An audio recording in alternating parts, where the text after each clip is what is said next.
Chapter 5 The Song of Hope. Yohanan continued to wade through the muddied banks, upstream until the waters became calmer. He felt the heat of exhaustion and the warm sensation of moisture trickling down his forehead when he stood still to examine a smoke-flavored scent in the air. He pointed his nose to the sky, filling his lungs. The scented air carried the aroma of roasted fish and vegetables. He used the flat of his right hand to shade his eyes from the sun's intruding glare, trying to focus further on ahead.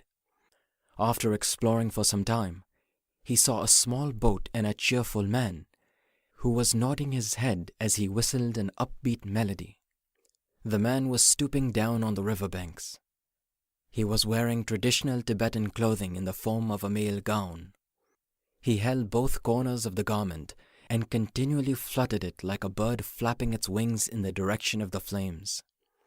Grey wafts of scented smoke escaped into the atmosphere and dispersed over the river.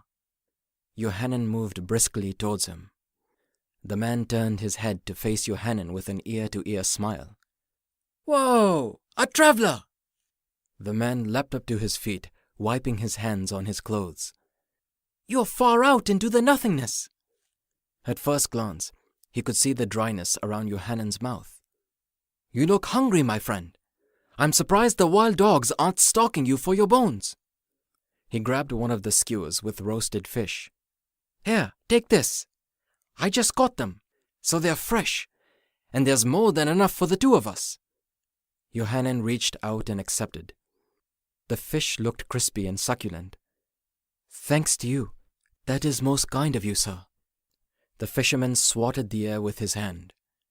"Come now, don't mention it, my friend. You are hungry, and all this fish here will go to waste if someone doesn't eat them."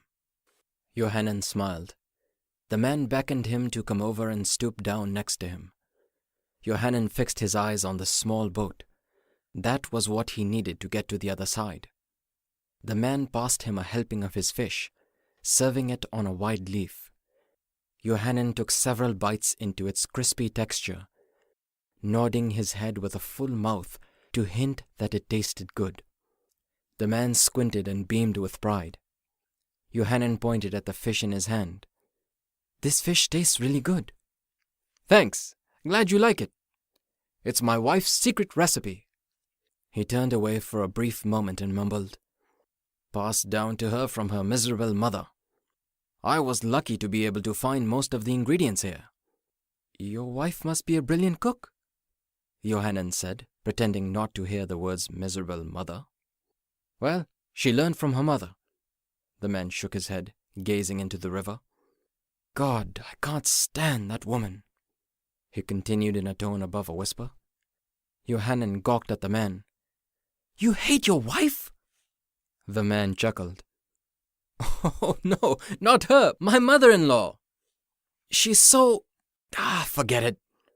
He handed Yohanan some roasted vegetables.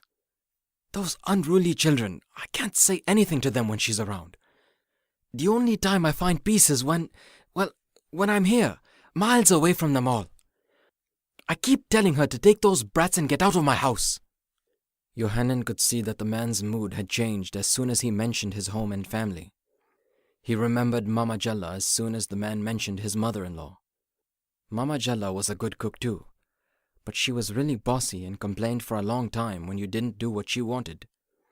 Anything Yohanan did to upset Ayushi when they were younger would trigger trouble. Mama would pick up her rolling pin and chase him around the village. "So, you have a girl?" asked the man. "Yes, she's at home now, in Nepal." The man gawked at Yohanan. "In Nepal? Goodness, that's worlds from here. Worlds, my friend. She must be giving you hell to drive you all the way into mainland China without eating. You're so young, too. Shame on her."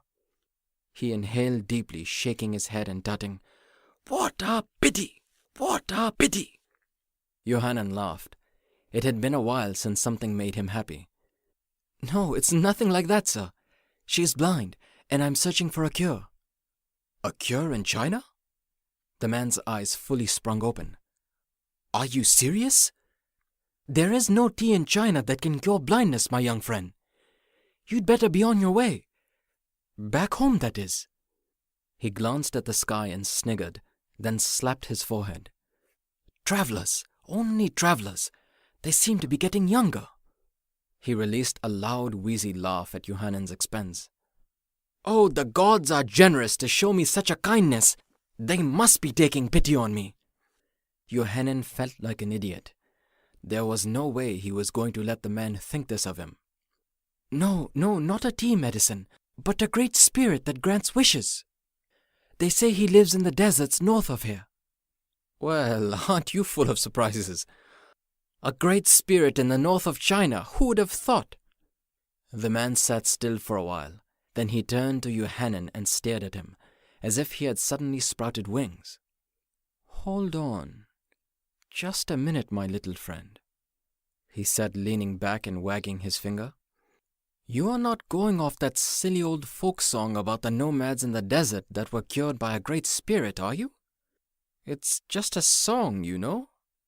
He laughed, wheezed, and coughed. Travellers, rich people pay a lot to hear things like this. Tell me about this song. The man waved his hands. Fine, but I'm not singing it. Almost everyone in China knows it. It's about an old man and his entire family. They were a group of sickly nomads in the Mongolian desert. One day, they met a great wandering spirit who cured them. That's it. He stretched to yawn. Those people were meant to have moved from the desert way of life to settle in the mountains of Altun Shan. It's all rubbish, though. Nothing but bandits up there, my young friend. I think you came out here for nothing. The man noticed that Johannen was staring at his boat. So you want to use the boat, my friend? Johannen grinned, scratching the back of his head. I need to get to the other side of the river. That's not a problem. I'll take you there as soon as we finish eating. Thanks to you. I'm most fortunate to meet someone like yourself on my journey. Don't mention it. I'm only too happy to help. I'm just grateful for the company, to be honest. I've been fishing for hours. Just having running waters for company can get boring after a long time. They finished eating the fish, and the man took Johannen to the other side of the river. Thanks to you once more. Perhaps we'll meet again, Johannen said, standing on the sides of the bank. Perhaps we will. The man was about to turn around, but sprang back as if he had forgotten something.